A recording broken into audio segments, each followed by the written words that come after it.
everybody. Welcome. It's Lisa, and I have finished my first Christmas journal of the season. And actually, this was a bit of a cheat when I was going through my box of Christmas items for making journals. I found that I had this one that was already started, and I think when I had started it, I simply ran out of time for the season and things got busy with family. But this is a fun little book made from, obviously, a little golden book. And it was fun to make. It just sings Christmas joy and fun throughout the whole thing. So if you're looking for something to get you in that holiday spirit, this is going to be it. It sure has gotten me in the spirit for doing more holiday journals.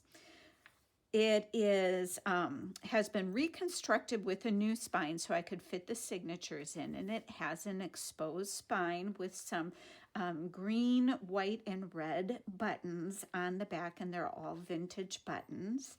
Some of the big rickrack on here.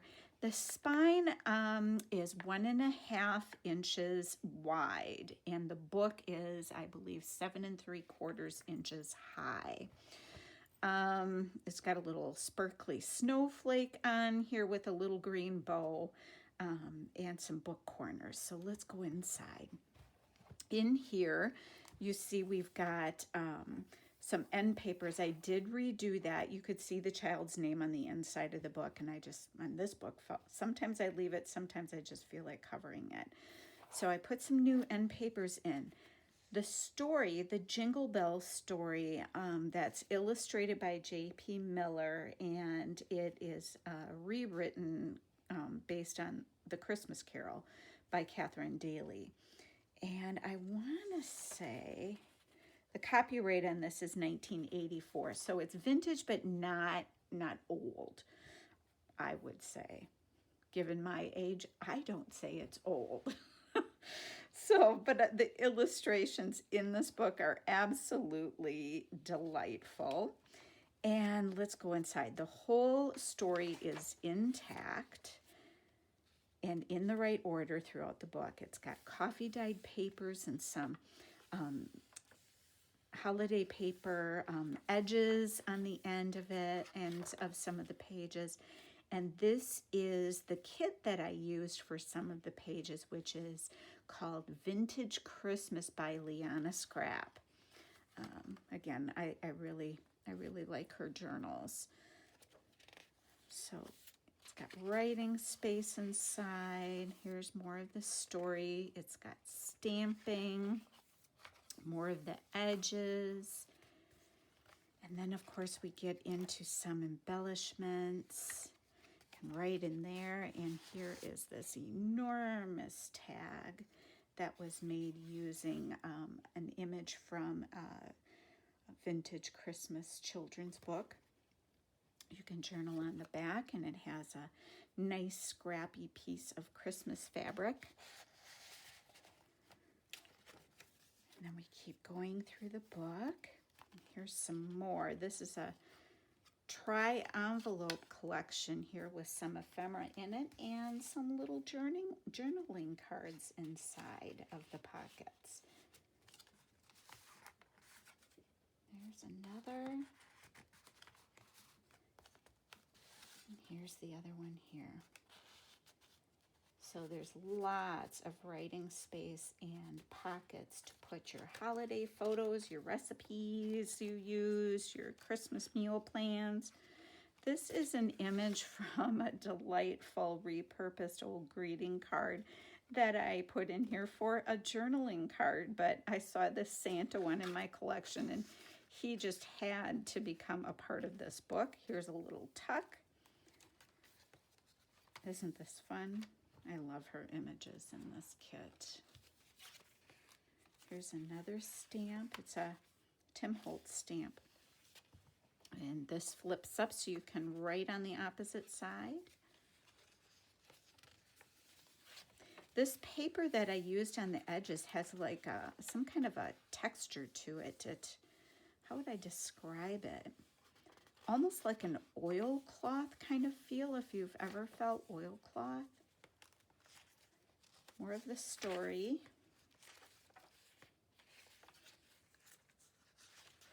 And some more of this story. It's got 3 signatures in here that total 96 pages. So when I said there's plenty of journaling space, there certainly is.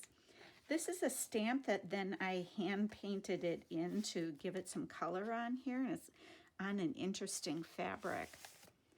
And this is more journaling, and you can put something in the pocket back here. There's some sparkles, little jewels on here too.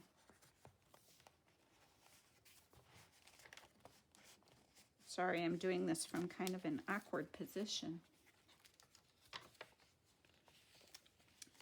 Got a Christmas fabric ruffle stitched on the page.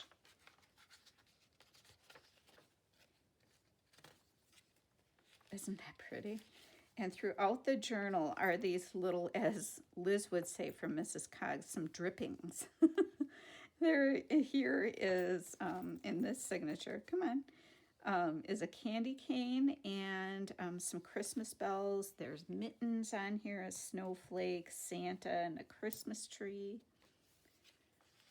This is a die cut piece of a doily die cut that I've used as a tuck for a journaling card. Meet me under the mistletoe. It's an adorable Santa. More ruffle Christmas fabric stitched on. And this is a sack that has been coffee dyed and decorated with that Christmas fabric and a button. And I remember that button, I believe, came from a coat of mine. And it's got a little book in here that you can use to journal or keep notes or whatever you want to do to plan for your holidays.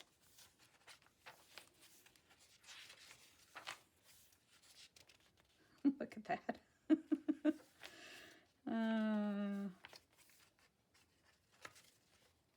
And then here's a belly band.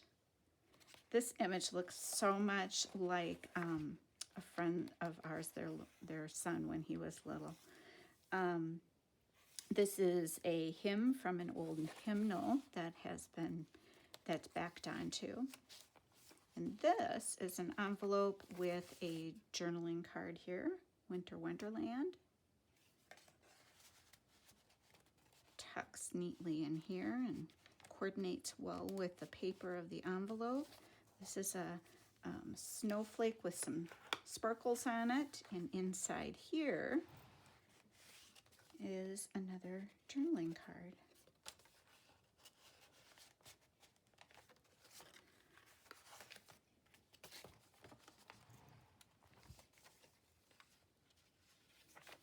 Scrumptious coffee dyed paper. Here's another little booklet made from a craft color wax paper sandwich bag. I love doing these, and it is also a little notebook with some coffee dyed composition notebook paper. I left the strings on this, but if the person who gets the journal wants to trim them off, they certainly can. And the pocket is made from a vintage postcard. This also is from a vintage postcard, and the image is textured. You can feel the basket weave on here and all of the things in the toy box. And then the card has been stitched around it, and the Christmas ornament has some eyelash trim on it, and you can journal on the back. And I also took and fussy cut out this portion of the image and carried it up on the top of the page, so it sits in there like that. Here's an adorable little Santa pocket. Family. You can journal on the back of that.